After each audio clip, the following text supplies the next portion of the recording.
सबसे पहले हम जानेंगे कि ये प्रयोग है क्या और उसके बाद में इसको हम चित्र के माध्यम से समझेंगे। तो दोस्तों, परमाणु की सही संरचना को जानने के लिए रदरफोर्ड ने सन 1911 ईस्वी में एक महत्वपूर्ण प्रयोग किया और इस प्रयोग में इन्होंने अल्फा कणों के बारीक किरण पुंज को एक बहुत ही पतली स्वर्ण पत्रिका पर गिराया और इससे उन्होंने कई बातों को प्रस्तुत किया, जिसे हम रदरफोर्ड का अल्फा कणों के परिकरण का प्रयोग कहते हैं। दोस्तों, प्रयोग के दौरान रदरफोर्ड ने देखा कि अधिकांश अल्फा कण स्वर्ण पत्रिका के आर पार बिना प्रभावित हुए सीधे ही निकल जाते हैं।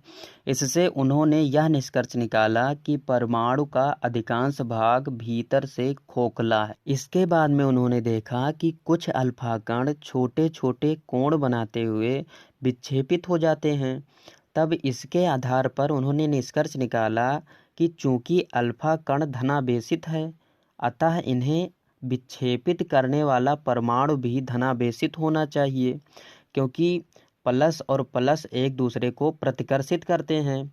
तो इस आधार पर उन्होंने बताया कि परमाणु का संपूर्ण धन आवेश एक सूक्ष्म स्थान में केंद्रित रहता है। इसके बाद उन्होंने देखा कि कुछ अल्फा कण परमाणु से टकराने के बाद में सीधे वापस लौट रहे थे।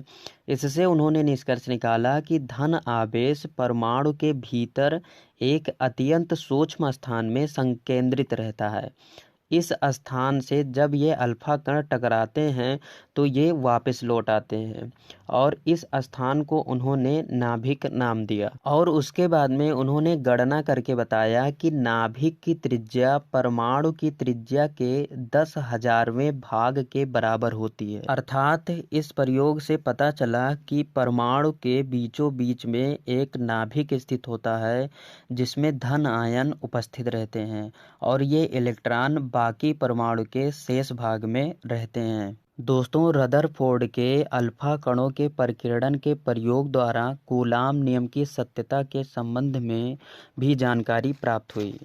दोस्तों, ये रहा रदरफोर्ड का अल्फा कणों के परिकिरण का प्रयोग। दोस्तों, उम्मीद करता हूँ वीडियो अच्छी लगी होगी।